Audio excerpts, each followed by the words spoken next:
बिस्मिल्लाहिर्रहमानिर्रहीम। इफ्तिखार अहमद DNA के studio से आपको खुश आमदीद कहते हैं। मेरे साथ सलीम बुखारी साहब और जावेद इकबाल साहब लाहौर में और PJ मीर साहब लंदन में तशरीफ़ रखते हैं। हम असल में प्राइम मिनिस्टर साहब की तकरीर सुन रहे थे, बहुत लंबी और तवील तकरीर थी और ये तकरीर उन्होंने उस वक़्त की जब vote of no confidence move हो चुका हुआ है। इस पर बात करेंगे अपने दोस्तों से कि ये क्या समझते हैं कि इसमें कौन से अहम नुकात हैं जिन पर हमें अपने ख्यालात का इज़हार करना चाहिए। जी बुखारी साहब, I will start from you. Thank you very much Khan साहब। दो तीन बातें मैं अर्ज़ कर दूं इस हवाले से। एक तो मुझे रिकॉल करता हूं मैं, तो मुझे भुट्टो साहब की वो आखिरी तकरीर याद आ जाती है जो उन्होंने पार्लियामेंट के फ्लोर से की थी, जिसमें उन्होंने कहा था कुर्सी बहुत मजबूत है। ये उसी तरह की डेस्परेशन की एक तकरीर है, लेकिन वो इंसान और वो लीडर कुछ मुख्तलिफ था। आज की सूरत हाल जो है बहुत मुख्तलिफ है। इस तकरीर में दो तीन चार्जशीट्स हैं, अगर मुझे आप इजाज़त देंगे मैं बताऊंगा आपको। एक चार्जशीट तो उनके बारे में है जिन्होंने भुट्टो को फांसी दी थी। इसमें उन्होंने किसी लफ्ज़ों का कोई चुनाव जो है वो कोई मुबहम बात नहीं की है, बिल्कुल वाज़े है। वो कहना ये चाह रहे थे कि जो खुददार लीडर होता है उसका फिर अंजाम ये होता है। तो एक तो ये मेरे ख्याल से, मेरी नाकस राय में, चार्जशीट है उन लोगों के ख़िलाफ़ जिन्होंने भुट्टो को फांसी के तख्ता-ए-दार तक पहुँचाया था। दूसरी चार्जशीट इसमें गैर ममालिक के हवाले से है, जो वो ख़त बार बार निकाल के दिखा रहे थे। ना उन्होंने दिखाना मुनासिब समझा, ना उसके कंटेंट बताए, ना ये बताया कि किसने लिखा है। लेकिन मेरी अगर नाकस अक्ल मुझे सर्व करे बेहतर, तो मुझे यूँ लगता है कि वही ख़त है जो यूरोपीय यूनियन के कोई 20 से ज़्यादा डिप्लोमेट्स ने लिखा था, जिसमें कहा गया था कि आप रूस के यूक्रेन पर हमले की मज़म्मत करें और अमेरिका के मौक़िफ़ की तायद करें। गालबन ये मेरी असम्पशन है, आई कैन बी रॉन्ग। दूसरी साजिश की तरफ जो उन्होंने इशारा किया वो ये कि यहाँ के लोगों को इस्तेमाल करके हुकूमतें टॉपल की जाती हैं। ये चार्जशीट भी मुत्तफ़िक़ा तौर पे दो हवालों से देखी जा सकती है। एक ये कि यहाँ के सियासतदान जो हैं वो बिकाऊ माल है, और दूसरी जो ताकत जो है, जो पावर है जिन लोगों के पास, वो है, वो दो मिल जाते हैं तो गैर ममालिक के लोग जो हैं, ये गैर ममालिक की जो कुव्वतें हैं वो पाकिस्तान में तब्दीली का बायस बनती हैं। ये तीनों ही चीज़ें जो मैंने आपको बताई हैं, this is playing with fire. ये बहुत डेयरिंग मेरे ख्याल से उनकी कोशिश है। ये ऐसा क्यों हुआ है? क्योंकि हम तो ये समझते थे कि जो इस्टेब्लिशमेंट है या जिनके जो भी बहुत सारे नाम हैं वो गालबन एक पेज पर है उनके साथ, और ये बात हमें उनके कुछ 40 दर्जन के करीब स्पोक्समैन और उनके जो मशीर और वज़ीर जो हैं वो बार बार सुबह से शाम तक बताते थे कि फ़ौज जो है वो एक पेज पर है रियासत के साथ। ये चार्जशीट फिर क्या मानी रखती है, ये मेरे ख्याल से आने वाले चंद दिनों में इसकी वजाहत हो जाएगी। दूसरी बात यह है कि उनकी तकरीर का 95% वही था जो हम पिछले 4.5 साल से सुन रहे हैं। जो 2-4 दावे उन्होंने और इसके अलावा किए हैं वो ये कि जितने डैम उन्होंने कहा बन रहे हैं, इनमें से मेरा ख्याल शायद ही कोई ऐसा है जिनका संगे बुनियाद इन्होंने रखा हो, वरना ये सारे पिछली हुकूमतों के शुरू करदा हैं, चाहे वो दासू डैम है, चाहे वो मेहमद डैम है। तो असल में हम तवक्को ये कर रहे थे कि वो इस मौके से फ़ायदा उठाते हुए शायद अपने फॉलोअर्स के साथ, अपनी पार्टी के साथ, अपने पार्टी के वफादारों के साथ कोई नई बात शेयर करेंगे। तो मुझे तो एज सच, सवाए उन बातों के जिनकी तरफ मैंने इशारा कर दिया है, मुझे इसमें कोई और नई बात नज़र नहीं आई। मैं ये कहना चाहूँगा कि उन्होंने वार्निंग दी है उन लोगों को जो उनके खिलाफ वोट कास्ट करना चाह रहे हैं कि तुम्हें अब अपना ज़मीर याद आया है, और उसने कहा कि तारीख़ तुम्हें माफ़ नहीं करेगी। अब सोशल मीडिया का ज़माना है, लोग तुम्हारे ज़मीर फरोशी के बारे में खुल के बात करेंगे, और अगर तुम्हें इतने शौक़ है असूल परस्ती का तो तुम्हें इस्तीफ़ा दे देना चाहिए था। इस्तीफ़ा दे के जाते और जो मर्ज़ी आप करना चाहते हो करो, और वोट डालने जाएगा उनका मैं उसको कौम माफ़ नहीं करेगी। ये मैसेज था असल में वोट ऑफ नो कॉन्फिडेंस के हवाले से। तो आज की सारी तकरीर को तो मैं समझता हूँ, जो भी उन्होंने कहा, जिस ख़त का हवाला दिया, जिस भुट्टो का जो हवाला दिया, और जो कहा कि कौमें गैरतमंद होती हैं, और फिर मुझे समझ नहीं आई एकदम जाते जाते अमेरिका और अमेरिका की वो वॉर जो पाकिस्तान में ख़ारजा पॉलिसी के तहत लड़ी गई, उस ख़ारजा पॉलिसी को बनाने में फ़ौजी भी शामिल थे, सिविलियन भी शामिल थे। वो तयशुदा एक अपना मामला था कि किस तरीके से करना है। अगरचे मैं ज़ाती तौर पर उसके ख़िलाफ़ था, लेकिन सवाल है कि एक कौमी फ़ैसला था, उस कौमी फ़ैसले का जिस तरीके से आज उन्होंने मजाक उड़ाया है और उससे पॉलिटिकल गेन हासिल करने की जो कोशिश की, मुझे बड़ा अफसोस हुआ कि एक तरफ तो आप बात करते हैं आप कौम की और कौम की अजमत की और कौम के मकासद पर कुर्बानी देने की, और आप अपने एक कौम के इस फैसले को इस तरह बाजार में ला के अपने सियासी मकासद के लिए इस्तेमाल कर रहे हैं। मैं नहीं समझ पा रहा कि आप क्या कहना चाहते हैं। आपने अपने मुखालफिन को चोर, करब, बेईमान, लुटेरा, जो भी आप कह सकते थे, आपने इस घंटे सवा घंटे में 20 मरतबा का, एक मरतबा नहीं का 20 मरतबा का। मुझे नहीं समझ आती कि आप इस सारी किस मामला को कहाँ ले जाना चाहते हैं। वोट ऑफ नो कॉन्फिडेंस के बारे में अगर आपको शक था तो आपने कह दिया, उसको आपने मिला दिया गैर मुल्की साजिश के तहत, और फिर कह दिया कि वो गैर मुल्की साजिश एक भगोड़ा वहाँ पे बैठ के कर रहा है लंदन में। तो ये आप सोचें जो कुछ आपने कहा। अब हर एक सवाल का जवाब तो आपको वो लोग देंगे जिनसे मुताल्लिक आपने ये बात की है। मैं बतौर एक तजियाकार समझता हूँ कि आज आपने बहुत ऐसी बातें कही हैं जो शायद अब आपसे समेटी नहीं जाएंगी, और आने वाले दिनों में पाकिस्तान के अंदर बहुत ज़्यादा तकसीम हो जाएगी सियासी मामला पर। जी पीजे। देखें, ये हर पॉलिटिकल लीडर का एक राइट होता है। आपने सही कहा, एक रिएक्शन का आगे एक एक्शन का रिएक्शन होता है और होगा इसका रिएक्शन। ऑब्वियसली आज की जो तकरीर उन्होंने की है, इस तकरीर पे कल आई एम श्योर ये मरियम और हमजा और बिलावल और जरदारी ये सब इस पे रिएक्ट करेंगे। ये कोई बड़ी बात नहीं है, और मैं समझता हूँ हर एक का राइट है कि जो मर्जी जैसे अपने आप को वो एक्सप्लेन करना वो भी करेंगे, अदारे भी करना, अदारों को भी करना चाहिए। जिन अदारों को के हवाला दिया है, जुल्फकार अली भुट्टो की फांसी में अदारे भी तो शामिल थे ना। ये अब आप भागे नहीं, हम खुल के बात करें तारीख के वाले से। आज आपने एक ऐसे शख्स की बात की है, जुल्फकार अली भुट्टो। मुझे आप इजाजत दें, मैं आपको एक चीज बताता हूं जो शायद टेलीविजन पे कभी भी 70 सालों में 50-60 साल में नहीं आई। जुल्फकार अली भुट्टो को वाया बेनजीर भुट्टो को एक ऑफर दी गई कि भुट्टो साहब से, अपने वालिद साहब से पूछें कि हमारे पास कुछ मर्सनरीज तैयार हैं, $25,000 उनकी फीस है, और मैं नाम लेता हूं उनका। सर मैं ये नहीं पूछा कि भुट्टो साहब को बार बताने की कोशिश की गई। सवाल है कि भुट्टो को जो फांसी मिली उसमें कौन कौन शामिल थे, मुझे ये इसका जवाब में। क्योंकि आज सुने तो सही ना, आप सुनिए, आप हर चीज अपनी पे ना लेके जाया करें, अगले की भी सुन लिया करें। क्या आप क्या बात नहीं बताना चाहते हैं, बताइए। तो बात ये है कि उस भुट्टो साहब ने रिफ्यूज किया कि मुझे किसी मशीनरी की जरूरत नहीं है, अल्लाह के हाथ में मेरी जान है, and I let Allah decide my fate. And जो हुआ आपके सामने ये है, जो हुआ मैं वो पूछना चाहता हूँ, क्या हुआ था। मैं ये पूछना चाहता हूँ क्या हुआ, कौन कौन शामिल था, क्या हुआ आपको पता नहीं? ये आप बताएं ना। मैंने तो कह दिया आपको, आपने फौरन एक डाइवर्ट किया। मैं आपको बताता हूँ, जस्टिस अनवारुल हक, मेरे पास उनकी ओरिजिनल पिटिशन पड़ी है, ओरिजिनल, ये नहीं कि कॉपी फोटोकॉपी, ओरिजिनल पड़ी है, signed by condemned prisoner Zulfikar Ali Bhutto. I have it with me. उसके अंदर उसने लिखा है, don't sit on my case because I did not promote you and I know you will not be fair to me. Who was the ruler? Who were the rulers?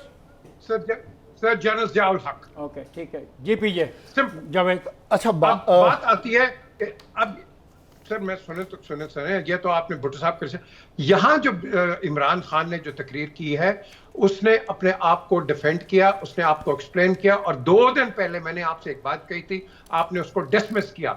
मैंने वही बात की थी कि जो आज इमरान ने और उसके फॉरेन मिनिस्टर ने तो खैर नहीं बात की, इमरान ने बड़े अच्छे लफ्जों में बयान किया, क्योंकि ये स्टेट एक सीक्रेट है, स्टेट पॉलिसी है कि आप डाइवर्ज नहीं करते हैं। आपने बड़े लोगों पे भी इल्जाम लगाया, लेकिन किसी ने आज तक इंक्लूडिंग नवाज शरीफ किसी ने अपने स्टेट सीक्रेट्स को डाइवर्ज नहीं किया। अच्छा, अब इमरान ने भी मैं समझता हूँ अच्छे लफ्जों में उसको कहा कि मैं वो नहीं बता सकता, और उन्होंने एक्सप्लेन किया हम सारों से दोस्ती करना चाहते हैं। ये बहुत जरूरी था आपकी स्पीच के अंदर। अब आगे इसका रिएक्शन क्या होगा, इसका मतलब ये है, मैं माफी चाहता हूँ आपकी बात काटने की, इसका मतलब ये है कि आपको भी समझ नहीं आई कि उन्होंने कहा क्या है।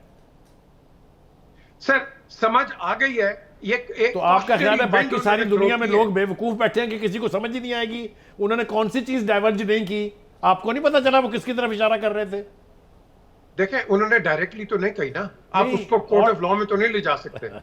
अच्छा पीजे, बात पता क्या है कि आज की तकरीर जो मेरे लिए सबसे हैरान कुन थी कि बीइंग ए प्राइम मिनिस्टर, मैं समझता हूं कि आपको इस हद तक नहीं जाना चाहिए जिस हद तक आप चले गए। आपने वेस्ट को भी इन्वॉल्व किया, आपने लोकल अदारों को भी इन्वॉल्व किया, आप अपनी परफॉर्मेंस तक रहते, अपनी नाकामियाँ छाइयाँ अपोजिशन तक रहते तो बात ठीक थी, जो आपकी 95% स्पीच थी। लेकिन आपने भुट्टो साहब को भी बीच में डाला, और भुट्टो साहब के जो फॉरेन पॉलिसी की वजह से जो कुछ हुआ उनके साथ, जिन्होंने किया उनके साथ, जिनके साथ मिलकर किया उनके साथ, आपने उनको भी शामिल कर लिया। फिर आज अपना मुकदमा खड़ा अपनी परफॉर्मेंस की बजाय आपने कहा कि ये एक नेक्सस है, क्लियर अल्फाज में नहीं बुखारी साहब, एक नेक्सस है जिसने मिलके ये साजिश की है। और वो नेक्सस स्टार्ट होता है लंदन से, एक बाहर है, दूसरा वेस्ट है, और तीसरा पाकिस्तान में। और आप क्या कहना चाहते हैं? ये वो चीज़ें हैं जो बहैसियत रियासत, मेरे लिए बहैसियत रियासत मैं समझने से कासिर हूँ कि मेरी रियासत इसको कैसे लेगी, एक। और दूसरा लम्हा फिक्रिया रियासत के लिए कि अगर आज हमारी फॉरेन पॉलिसी में इस हद तक बकाऊ फॉरेन पॉलिसी है, तो फिर इस पाकिस्तान 22 करोड़ अवाम को चुल्लू भर के मर जाना चाहिए। अगर यह रियासत है कि मुल्क का प्राइम मिनिस्टर खड़ा होके सबके गिरेबान नंगे कर रहा है और कह रहा है कि मुझे इसलिए उतारा जा रहा है कि मेरे खिलाफ साजिश हो रही है, फिर कहां है गैरत इस कौम की? कहां है कस्टोडियन इस कौम की गैरत के? चाहे कोई भी है, मुझे गैरत चाहिए, मेरे 22 करोड़ अवाम को गैरत चाहिए। कहां है वो गैरत? अगर मेरा प्राइम मिनिस्टर इतना हेल्पलेस है कि भरे मजमे में पूरे पाकिस्तान, पूरी दुनिया को सुना रहा है कि मैं हेल्पलेस हूं, मैं कुछ नहीं कर सकता, तो फिर हमें रियासत छोड़ इस पाकिस्तान को सोचना चाहिए अपने मुस्तकबिल का। मैं ब्रेक पे जा रहा हूं, और मैं ये कहूंगा कि उन्होंने कहा कि मैं पाकिस्तान की आज़ादी का मुकदमा रख रहा हूं, मैं इल्ज़ामात नहीं लगा रहा। अब ये वक्त साबित करेगा कि वो लगा रहे थे या को वाकई मुकदमा था। ये अब एक नई डिबेट जन्म लेगी पाकिस्तान में। देखें कहाँ शुरू होती है, कैसे शुरू होती है, और इसका अंजाम क्या होता है। मैं जा रहा हूँ ब्रेक पर, जाइएगा नहीं, हमारे साथ रहेगा।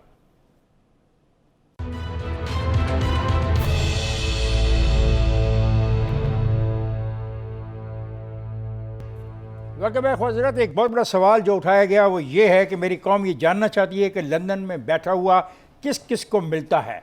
अब लंदन में तो उसका जो शख्स बैठा हुआ है उसका नाम नवाज शरीफ है, और ये सीधा साधा मसला नवाज शरीफ के पास जाता है। अब नवाज शरीफ को वजाहत करनी पड़ेगी कि आज जो इल्ज़ाम पाकिस्तान के प्राइम मिनिस्टर ने उन पर लगाया है, क्या वो ऐसी किसी साजिश में शरीक है जिससे मुल्क को नुकसान होने वाला है, जिसकी में मुल्क की फॉरेन पॉलिसी कंप्रोमाइज़ हो रही है, जिसमें मुल्क के वकार का सौदा हो रहा है। ये जवाब अब नवाज शरीफ को देना पड़ेगा। क्यों बुखारी साहब? नहीं, जवाब तो देना पड़ेगा, लेकिन इससे पहले इनको वजाहत करनी पड़ेगी कि ये चार्जशीट है क्या।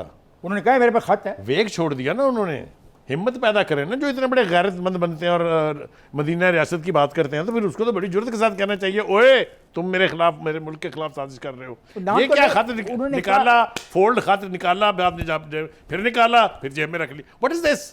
ये कौन सी जुर्रत है? ये कौन सी कौमी गैरत है जी? वो कहेंगे ऑफिशियल सीक्रेट एक्ट का मसला। तो फिर ना छेड़े, नहीं तो फिर उसको पीजे कह रहे हैं, फिर उसको लाए क्यों? पीजे कह रहे हैं ऑफिशियल सीक्रेट का मसला। That was a official secret that should not have been brought to the public rally. No, इधर रुक जाएं। ये इतनी सीरियस बात है। It is not only Nawaz Sharif who has to give the explanation, it is everyone जिनकी तरफ प्राइम मिनिस्टर ने हेल्पलेस होके कहा। एक सेकंड, नहीं बुखारी साहब, हेल्पलेस होके कहा है। मैं तो ये समझता हूं कि प्राइम मिनिस्टर की इस चार्जशीट पे कमीशन बनना चाहिए, इसकी इंक्वायरी होनी चाहिए।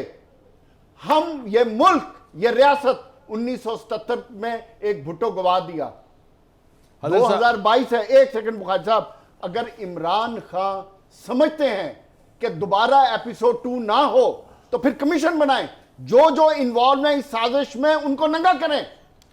यह रियासत की जिम्मेदारी है। क्यों कि आज अगर हमने इस चीज को कवर ना किया तो फिर आपने अपनी सॉवरेनिटी ऑफ द स्टेट, आपकी खारजा पॉलिसी ऑफ द स्टेट और पूरी कौम की गैरत को फिर आपने पीजे उन्होंने कहा है कि मुल्क के इन्हीं हालात के सामने रख दिया गया, खारजा पॉलिसी को बदलने की कोशिश की जा रही है। Do you agree with this proposition? I totally agree with What this. information you have? बिल्कुल सही।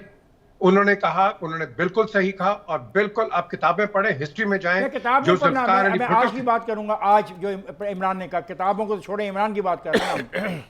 यार एक तो आप समझते ही नहीं है ना, एक तो आप रेफरेंस में जाना नहीं चाहते। देखें, बात सुने, हर चीज रेफरेंस के साथ होती है। आज भुट्टो का रेफरेंस दिया है, भुट्टो अगेंस्ट गया, वेस्ट के साथ क्या हुआ, और आपने देखा कि भुट्टो के साथ क्या हुआ। सिर्फ इतना सिंपल नहीं है, माफ कीजिएगा, मैं भुट्टो के मामले में ज्यादा बात नहीं करना चाहता, क्योंकि इतना सिंपलीफाई नहीं जितना आप सिंपल कर रहे हैं। आप कह रहे हैं कि कोई जज था, कोई जज था, नहीं, आप कह रहे हैं कोई जज था, जज ने कोई सजाए मौत दे दी। इतना सिंपल मामला नहीं था वो भी। रहने दें, जजों के माफीनामे नहीं बाद में आए। उन्होंने कहा नहीं हम पर किसका प्रेशर था। मुझे अपने शो के अंदर मुझे टाइम नहीं मिलता है यार। आप करें बात। बात यह है कि आप नवाज शरीफ के साथ भी वही हुआ, आज इमरान के साथ भी वही हो रहा है। ये बड़े कॉन्टेक्स्ट में बात कर रहे हैं Imran. I am sure he should have also spoken about Nawaz Sharif, कि जब न्यूक्लियर ब्लास्ट नहीं हो रहा था तो उसके साथ क्या किया नवाज शरीफ के। द क्वेश्चन है अराइजेस, नवाज, ये जो इमरान जो बात कर रहे हैं, ये बात कर रहे हैं एक बड़े लेवल पे। ये इस लेवल पे बात नहीं कर रहे कि ये पीपल्स पार्टी ये क्या फलाना क्या। He is talking on a bigger level कि आप अपने आप को खुद मुख्तार करें, don't let others dictate you, क्योंकि आप बड़ी डिक्टेशंस आपको आ गई है, आपने प्रॉक्सी वॉर्स भी लड़ रही हैं, और यही वजह है कि आपका और कश्मीर का इशू रिजॉल्व नहीं होता। अब बात आती है, फिर पीजे मेरा सवाल ये बनता है, हर चीज तो क्लियर हो गई, भुट्टो वाली एपिसोड से हमने क्या सीखा, पहला क्वेश्चन। दूसरा क्वेश्चन, इमरान खान ने भी चार्जशीट कर दी, तो फिर हमें क्या करना चाहिए बहतियार रियासत? Good question, very good question. You should have learned after Bhutto what happened to Nawaz Sharif. You should have learned then कि नवाज शरीफ के साथ क्या किया आपने। अब आज भी लर्न कर सकते हैं। ये जो बता रहा है कि भाई ये देखो जो मेरे साथ साजिश हो रही है, 2 दिन पहले मैंने आपको एक चीज बता दी थी, and I didn't tell you the source, ये अभी हो रहा है। जब तक आप अमेरिका के नीचे लटके रहेंगे, वो आपको वही करवाएगा जो उसने करवाना है। अब इमरान थोड़ा सा डेयरिंग हुआ है, अब साथ आपके सामने सारी स्टोरी क्लियर आ रही है। और ये जो लेटर है, ये under the official secret act letter है, और ये लेटर उन्होंने क्या कहा है, मैं ऑफ द रिकॉर्ड बताऊंगा, जो मर्जी आ जाए मैं दिखाऊंगा आपको, और वो दिखाएगा। लेकिन क्योंकि इस रेकॉर्ड के अंदर इतना भी सीरियस नहीं दिया, लेकिन इस लेटर के अंदर उन्होंने इनडायरेक्टली बड़ी बात की है कि देखो तुम्हारे पे हम सैंक्शंस भी लगा देंगे, तुम्हें हम नुकसान भी पहुंचा देंगे, तुम इंसान के बच्चे बनो। ये वो बुलशिट सुनने वाला नहीं है। इसने कह दिया टू हेल विद यू, और मैं जाके लोगों के सामने, जिस तरह से बाजवा साहब की बात कर दी, इसने बाइडेन की भी बात कर दी है। So this man doesn't take any prisoners. जिस खुद मुख्तारी की बात जनाब इमरान खान साहब कर रहे हैं, हर कौम चाहती है खुद मुख्तार होना, लेकिन उसके लिए आप ग्राउंड रियलिटीज़ तो देखें। IMF के पास आपका फाइनेंस मिनिस्टर तरले कर रहा है पिछले 3 महीने से कि अल्लाह के वास्ते हमें ये दे दो। FATF की तलवार आपकी गर्दन पे लटकी हुई है कि आपको वो ब्लैक लिस्ट करना चाह रहे हैं। आप कर रहे हैं खुद मुख्तारी की बातें, ये हवा में बातें करने की नहीं है तो और क्या है। पहले तो आप ये मोहताजी ख़त्म करें जिसने टर्की ने किया। टर्की ने IMF को कहा भागो यहाँ से, नहीं चाहिए हमें आपसे पैसे, पहले वो तो कर लें, फिर खुद मुख्तारी की बातें करें। और खुद मुख्तारी की बातें आइसोलेशन में नहीं हो सकती। Not one leader can do unless he carries the whole lot of the political opponents and the institution with him.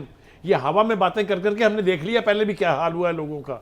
So ground realities को अगर आप सामने नहीं रखेंगे तो आपकी ये रेटरिक हो जाएगी, ये रियलिटी नहीं है।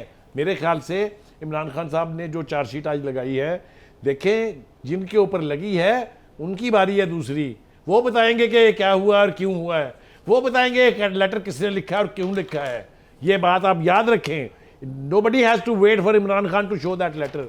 ये जिन अदारों की बात की है, जिनको मुलव्वस किया गया है या जो जिनकी तरफ इशारे हैं, वो खुद भी बोलेंगे, and you don't have to wait for long time. जी विजय, देखें at the end of the day उन्होंने ऐसा किसी अपने इंस्टीट्यूशन को, आप सिक्योरिटी इंस्टीट्यूशंस की बात कर रहे हैं, उन्होंने कोई ऐसी इंसिनुएशन नहीं किया। भुट्टो की फांसी किसने कराई थी यार?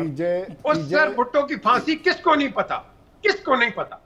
आपके प्राइम मिनिस्टर को नहीं पता, आपके प्राइम मिनिस्टर को नहीं पता कि क्या होता है और कैसे होता है। सर उसको हर चीज पता है। पता है तो फिर नहीं करना चाहिए था। ये अपने पैर पर कुल्हाड़ी मारी है। जिस दरख्त की शाख पे बैठे हैं उसको काटा है। से पूछ लें, जनरल मिर्जा असलम बेग से पूछ लें, वो जिंदा है, वो आपको इनसाइड वो बताएंगे। आपको पता ही नहीं है क्या हुआ, क्या है। क्या हुआ? छोड़ दें ये लंबी बात है। असलम बेग क्या बताएगा किसके बारे में? जब वो सब कुछ हुआ था, असलम बेग वाज ब्रिगेडियर। सुन ले नहीं मुझे नहीं मुझे जुल्फ़िकार मुझे देखें बात सुने मैंने भुट्टो के उसने हवाला दिया। मैं इसको लिंक करना चाहता हूँ, हिस्टोरिकली अंडरस्टैंड करना चाहता हूँ कि भुट्टो के ख़िलाफ़ जो साजिश हुई वो गैर मुल्कियों ने बनाई। वो लेटर लेके आया रावलपिंडी में, उसने लेटर हवा में लहराया, उसने कहा ये धमकियाँ देते हैं। उसके बाद फिर जो कुछ हुआ, मुकदमे की नोयत क्या थी, मुकदमा बनवाया किसने, जेल किसके हवाले की गई, जेल को सिक्योरिटी किसने फराम की, ये सारी बातें फिर आएंगी ना। तो ये बातें का ये इस बातों का कहीं सिरा जाएगा ना। उसको आप कह रहे हैं कि उसके करीब भी हम ना जाएं। अच्छा इफ्तिखार साहब एक मिनट बिल्कुल जाए। और क्या कर रहे हैं साहब, सही आपने बात की है, जाएं इस पे। This is an unsolved mystery अभी तक। Benazir Bhutto's murder is an unsolved mystery. मैं मर्डर की बात नहीं, देखो प्लीज, ये हम आज की स्पीच और आज की स्पीच के रेफरेंसेस तक रहे हैं ना। To be precise, to be concise, इसकी स्पीच बहुत अच्छी थी, बहुत पॉजिटिव थी on a national level. Yes, कई लकूनास हैं, कई आपने इसको थोड़ा सा मिक्स किया है, लेकिन eight the end of the day I am not mixing any word. I am not mixing any note at all. Sir, why do you take everything on yourself? Why I am not taking myself. These are his words. जब मुल्क को आजाद foreign policy की बात कर रहा हूं, it is his word. उसके words हैं, मेरे नहीं हैं। I just wanted to talk and discuss and wanted to know your point of view about his words. I am talking about his words. Nobody's talking about your words. Oh, then go ahead. Your words don't mean all right, let's go for a break now. What is that? हम जा रहे हैं break पर, जाइएगा नहीं, हमारे साथ रहिएगा।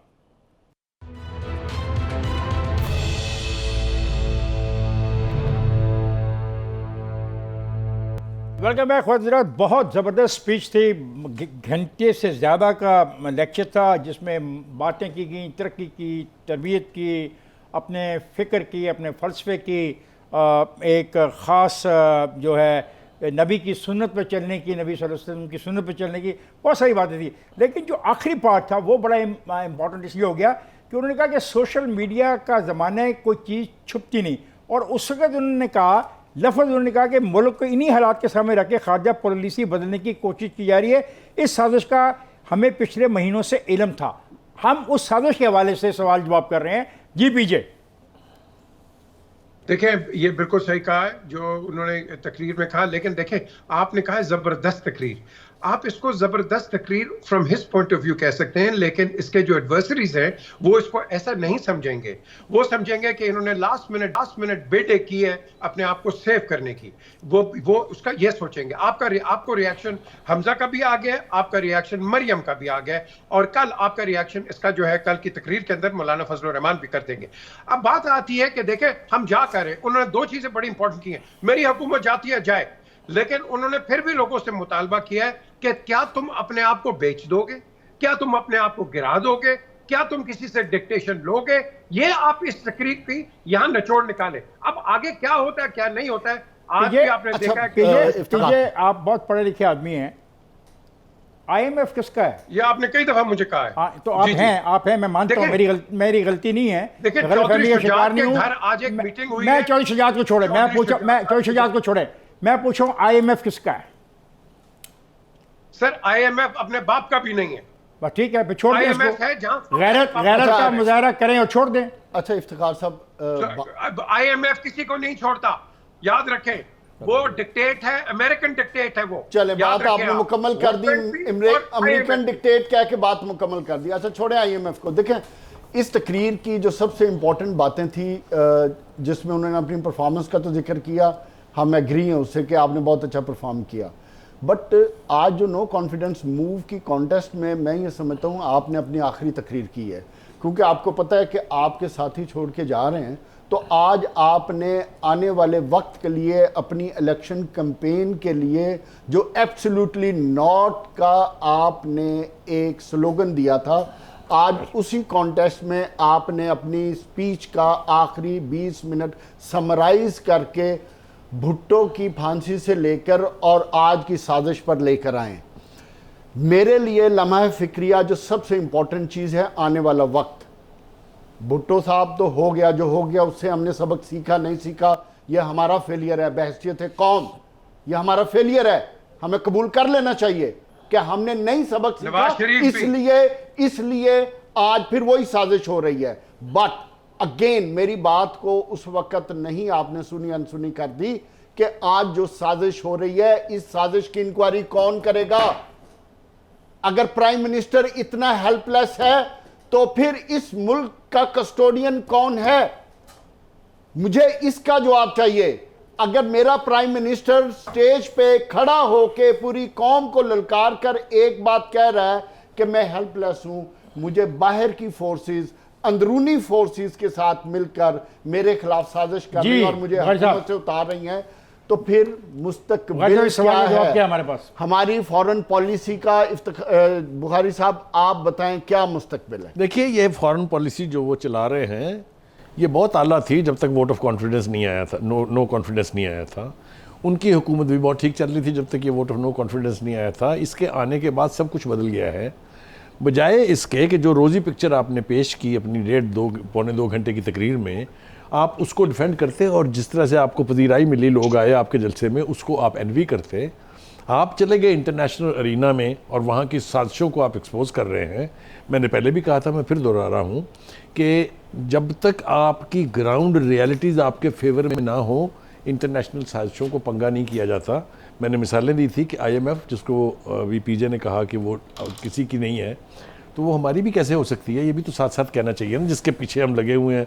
अभी हम तवक्को कर रहे हैं कि एक और बट क्या हमें बहसियत रियासत इंटरनेशनल साजिश को अलाउ करना चाहिए कि हमारी फॉरेन पॉलिसी करें? नहीं करना चाहिए, लेकिन उसके लिए बहुत सारी चीजें हैं। फिर आपको आपके पास पैसे भी हैं, नहीं है, वर्ल्ड बैंक है, ये FATF है, अमेरिका है, यूरोपियन मुल्क है, पता नहीं क्या क्या, बहुत लंबी डिबेट है। इस सकते तो बहस ये छेड़ दी गई है कि वो कह रहे हैं कि मेरे पास सबूत हैं कि जिसमें हर चीज़ को ज़ाहिर कर रहा हूँ। अब मुझे नहीं समझ आ रही कि अगर तुम्हारे वाली बात, यहाँ तो कमीशन बनाया जाए फौरी तौर पे, बजाय ये बात गड़बड़ हो जाए। जो मैंने कही वो बात किसी ने रजिस्टर नहीं की कि जिन पर एक्सपर्शन कास्ट की है हजरत साहब ने, वो खुद ले लेंगे हिसाब। किसी कमीशन बनाने की जरूरत नहीं, ना इतना टाइम लगेगा इसमें। मेरा ख्याल ये है कि पता नहीं क्या एंटीसिपेट करते हुए इमरान खान साहब ने इतनी डेस्परेट स्पीच की है। इसके पस मंज़र को जानना पड़ेगा, इसके पस मंज़र में जाना पड़ेगा। ये तकरीर जो है ना, ये बहुत से लिहाज से, अगर मेरा एक्सपीरियंस मुझे सही सर्व कर रहा है, तो ये बिल्कुल अलविदाई तकरीर होती है कि ओके मैं तो जा रहा हूँ, तो अब आप तैयार हो जाएं, आपको ये बर्दाश्त करना पड़ेगा। देखिए, प्राइम मिनिस्टर साहब को मैंने फिर कहा, उन्होंने जो मंजर कशी की है उसके लिए स्ट्रॉन्ग आर्गूमेंट होना चाहिए था उनके पास। और दूसरी बात जो मैं कहना चाहता हूँ वो ये कि जिस तरह की गुफ्तगू उन्होंने उन लोगों के बारे में की है जो इनके एलाइज थे, मुझे यूँ लग रहा है कि प्राइम मिनिस्टर साहब को भी अब यकीन आ गया है कि ये वोट ऑफ नो कॉन्फिडेंस की मोशन मेरे खिलाफ कामयाब होने जा रही है। इसीलिए उन्होंने उन लोगों को डराया भी है, धमकाया भी है और वास्ते भी दिए हैं। It's a combination of both the. एक फिक्र उन्होंने कहा है कि अब अहम तरीन बात करने लगा हूँ, हमें पता है किन किन जगहों से बाहर से दबाव डालने की कोशिश की जा रही है। आपको कोई समझ आती है कौन सी जगह? बरतानिया है, बेल्जियम है, अमेरिका है, इटली है, फ्रांस है, पेरिस है, कौन है? देखें जी, आप यूरोप को बिल्कुल निकाल दें और ब्रिटेन को बिल्कुल निकाल दें, इसमें अगर कोई मुलव्वज़ है इस कंस्पिरेसी के अंदर और हमारी एंटायर लीडरशिप के साथ, वो है अमेरिकन्स ने आपके हर लीडर को खराब किया, बनाया है, खराब किया है, including the Shah of Iran, including the middle east end of course अब वो लग गया MBS के पीछे। ये वो मुल्क है जिसका कोई दोस्त नहीं है, ना ये किसी के दोस्त बन सकते हैं। ये नीड टू नो बेसिस पे इनकी दोस्ती होती है और नीड टू नो आप ये इस्तेमाल करते हैं। मैं ब्रेक पे जा रहा हूँ। ब्रेक पे जाने से पहले एक सवाल करूंगा जो बुखारी साहब ने मेरे ज़हन में डाल दिया है कि आज इसको कैसे ख्याल आ गया जब वोट ऑफ नो कॉन्फिडेंस दायर कर दिया गया और उस पर वोटिंग होनी है?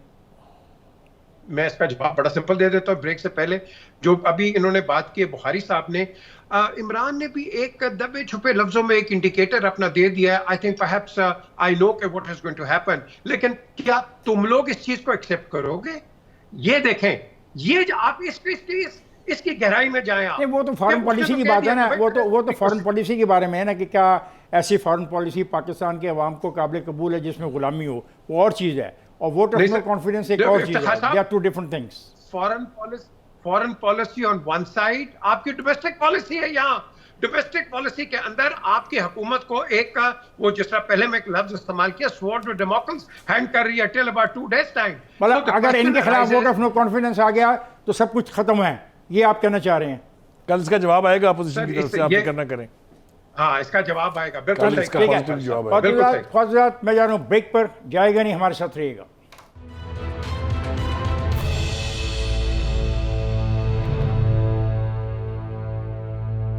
वेलकम बैक ख्वाजात। आज जहाँ बहुत सारे दोस्तों को उन्होंने रगेदा और बाई नेम पुकारा और नाम बिगाड़ बिगाड़ के पुकारा, वहाँ पे अपने एक दोस्त मुशर्रफ साहब को भी उन्होंने काफ़ी लताड़ा के उन्होंने बहुत गलत फैसले किए। बहरहाल वो जाने और मुशर्रफ साहब जाने, मुशर्रफ साहब जिंदा हैं, वो मुनासिब समझेंगे जवाब दें या ना दें। अपोजिशन के भी रैलीज हैं यहाँ पे। लाहौर से एक रैली निकली है जो गुजरांवाले में इसको स्टे कर रही है, और मौलाना फजल रहमान के जो दोस्त हैं वो इस्लामाबाद में पहुँच गए हैं। एक मिनट में जी मैं मुख्तसर पोजीशन अर्ज को कर दूं। क्या एक तो है? ये कि इमरान खान साहब की तकरीर जो है आज, इसके ऊपर बहुत गौर व गौस हो रहा होगा बहुत सारे इंपॉर्टेंट हलकों में। मैं अदारों का भी नाम ले सकता हूँ। इसके ऊपर बहुत अमीक तरीके से, बहुत गहराई के साथ गौर व गौस होगा और वो भी रिएक्ट करेंगे। और कल अपोजिशन की जो रैली होने जा रही है उसको भी हमें अंडरमाइन नहीं करना चाहिए कि वो कोई नॉन इवेंट है, वो भी बहुत बड़ा इवेंट होने जा रहा है। तो कल तक इंतजार करने की ज़रूरत है। दूसरी बात जो last but not the least जो मैं कहना चाहता हूँ वो ये है कि खान साहब, आपने जो पंडोरा बॉक्स अब खोला है, ये अब ढकना इसके ऊपर इतनी जल्दी आने वाला नहीं है। ये इंटरनेशनली भी डिस्कस होगा, इसके ऊपर रिएक्शन आएगा उन कुव्वतों की तरफ से जिनके ऊपर आपने इशारा किया है। और लंदन प्लान जो माजी में भी बनते रहे हैं, को पहली दफ़ा नहीं है कि लंदन प्लान बन रहा हो, लेकिन आप पीजे का ख्याल ये है कि लंदन इसमें किसी सूरत में शामिल नहीं है। हालांकि उन्होंने वाज़ेह तौर पे इशारा किया कि इमरान खान, वो भगौड़ा कहा उसको और वो गोगलू कहा उसको, ये जो लफाजी चुनते हैं वो इमरान खान साहब अपनी मर्ज़ी से, वो तो उन्होंने इशारा उस तरफ किया है। लेकिन बहरहाल जो भी है, दे देंगे खुद ही। उनकी स्पीच का latter part of his speech I don't think is in national interest. Okay, PJ, we are going to close the program. You have to say anything. You want to add anything before you come back to Lahore and join us in the studio? इंशाल्लाह this coming Thursday इंशाल्लाह I'll be with you। दो चीज़ें मैं ज़रूर कहूँगा कि उन्होंने general Musharraf का नाम लिया है। जनरल मुशर्रफ ने खुद मुझे और दोस्तों को कहा कि मेरे से गलती हुई है, एनआरओ जो मैंने दिया, जो किया है, that should not have been it and I made a big blunder. Second blunder, आज खबर भी आपको दे देता हूँ। मैंने कहा सर और क्या था विच यू रिग्रेट? कहते हैं जो मेरी सबसे बड़ा ब्लंडर है, मेरी थी अपॉइंटमेंट जनरल कियानी की as chief of staff. That was my biggest blunder ever. And ये मैं आपको खबर दे रहा हूँ बहुत बड़ी, कि उस वक्त जन साहब ने खुद मुझे इधर चक्षदात में कहा। द क्वेश्चन इज, देखिए इंसान गलतियां करते हैं, लेकिन वो इंसान बहुत बड़ा होता है, कोई भी हो, कि जो अपनी गलती का एतराफ़ कर ले। और यहाँ जो हम, हर सियासतदान गलती करता है लेकिन एतराफ़ नहीं करता और बैठ जाता है कि मैं ठीक हूँ तुम गलत हो। कि आप ये इमरान के बारे में भी ये कह रहे हैं? मैं कहता हूँ जी जो मर्जी गलती करे, अगर कहे मैंने गलती की है तो मैं समझता हूं। रेफरेंडम के मामले में इमरान ने काफ़ी सपोर्ट किया मुशर्रफ साहब को, अगर ये हिस्टोरिकली ठीक है ना? बिल्कुल उन्होंने जी किया, जी जावेद किया। अच्छा, इस तकरीर में इमरान खान ने एक और आखिरी बात की, मेरे ख्याल शायद आपने वो नहीं देखी। उन्होंने कहा मेरी जेब में अभी और कुछ भी है, और ये वो थ्रेट है जो इमरान खान ने फिर बताया है कि अगर नो कॉन्फिडेंस मूव सक्सेसफुल हो जाती है और ये साजिश कामयाब हो जाती है तो मेरे पास और भी बहुत सी चीज़ें हैं जो मुझे सरेआम करनी पड़ेंगी। तो मेरे लिए जो सबसे फिर वही बात आ जाएगी कि आपके क्रेडिट डिस्क्रेडिट अपनी जगह पे, आपकी अच्छाइयाँ अपनी जगह पे, आप जिस रोल मॉडल को लेके चले थे वो बहुत अच्छी बात है, वही हमारी रियासत का रोल मॉडल होना चाहिए। मेरे नबी पाक सल्लल्लाहु अलैहि वसल्लम की सीरत, इसमें कोई दो राय नहीं है। लेकिन जिस तरीके से आपने इस साजिश का जिक्र किया है, उस साजिश को ज़रूर नंगा होना चाहिए। जो लोग इन्वॉल्व हैं उन सबको नंगा होना चाहिए। क्यों होना चाहिए? कि अगर 22 करोड़ गैरतमंद अवाम हैं इस मुल्क में, तो फिर हम इस गैरत के साथ जीना चाहते हैं, ना कि जो आपने आज चार्जशीट दी है कि मुल्क का प्राइम मिनिस्टर भी साजिश के तहत बाहर निकाला जाता है, जो हम पहले सुना करते थे। कभी आज पहली दफा किसी प्राइम मिनिस्टर ने अपने मुंह से भरे मजमे में पूरी दुनिया को ललकार कर कहा है। ये सबसे इंपॉर्टेंट चीज है, और उनकी जेब में क्या है वो दूसरी इंपॉर्टेंट चीज है। तो देखने की चीज क्या है कि क्या पाकिस्तान इसी तरह चलेगा? अगर इसी तरह चलेगा तो फिर मेरे लिए बड़ी मायूसी है आज जावेद, क्या ये मुमकिन है कि पाकिस्तान, पहले तो कभी भी पाकिस्तान के आइन को इस्तेमाल नहीं किया गया किसी प्राइम मिनिस्टर के ख़िलाफ़ for vote of no confidence, जिस तरह मुझे याद आता है बेनज़ीर के ख़िलाफ़ इस्तेमाल किया गया तो बेनज़ीर वो वोट ऑफ नो कॉन्फिडेंस जीत गई। अब जो ये वोट ऑफ नो कॉन्फिडेंस है और जिन हालात में ये पेश किया जा रहा है, जो मुल्की सूरत हाल है, जो इक़्तिसादी सूरत हाल है, जो ख़ित्ते के मामला है, जो इसका रूस का दौरा है, जो रूस में दौरे पर जो नाराज़गी की वजूहात हैं वो आप भी समझते हैं, मैं भी समझता हूँ, और यहाँ पे पाकिस्तान के अंदर जो तैनातियों का मसला ख़ुद इन्होंने छेड़ा, ख़ुद उस पर डिबेट की और फिर ख़ुद इसकी टाइम फ्रेम को तय किया, कभी टाइम फ्रेम की बात की, कभी टाइम फ्रेम की बात नहीं की। इन सारी चीज़ों को देखे जाए और आज अपनी तकरीर में अपने मुखालफिन को 20 मरतबा रगेदा, 1 दफ़ा, 2 दफ़ा, 3 दफ़ा, 4 दफ़ा, 20 दफ़ा रगेदा और उनको बेईमान, करप्ट, चोर सब कुछ का। सवाल है कि ये फिर जाएगी किधर बात, ठीक है ना। ये आपको बहुत मोहब्बत है मुल्क से, मुझे भी बहुत मोहब्बत है मुल्क से, लेकिन सवाल है कि क्या अगर वोट ऑफ नो कॉन्फिडेंस आया करेगा तो इसी तरीके का मजमा इकट्ठा कर लिया करेगा और जिस आदमी के खिलाफ भी आया करेगा वो इसी तरीके से जेब में से कोई कागज़ निकाल कर लोगों को दिखाएगा कि ये देखें मेरी जेब में कागज़ है और मेरे खिलाफ जो वोट ऑफ नो कॉन्फिडेंस आया है, जो वोट डालने जाएगा मैं देख लूँगा, तारीख उसको माफ़ नहीं करेगी, सोशल मीडिया उसको जिंदा है। व्हाट इज़ गोइंग ऑन, यही व्हाट इज़ गोइंग ऑन। मुझे आज का प्रोग्राम ख़त्म करने की इजाज़त दें। मैं तो आज जो तकरीर मैंने सुनी है मैं अपसेट हूँ।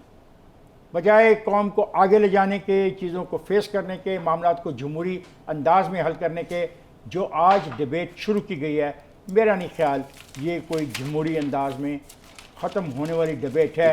अल्लाह करे हमको अगर आप हमारा कर लें, अल्लाह करे, हम सारे अपसेट हैं। अल्लाह करे ये जमहूरी अंदाज में ही मामला तय हो जाए और कोई ऐसा हरकत ना हो जो माजी में हुई है। मुझे और मेरे साथियों को इजाज़त दीजिए, आपसे फिर मुलाकात होगी अब अगले जुमेरात को। तब तक के लिए खुदा हाफ़िज़।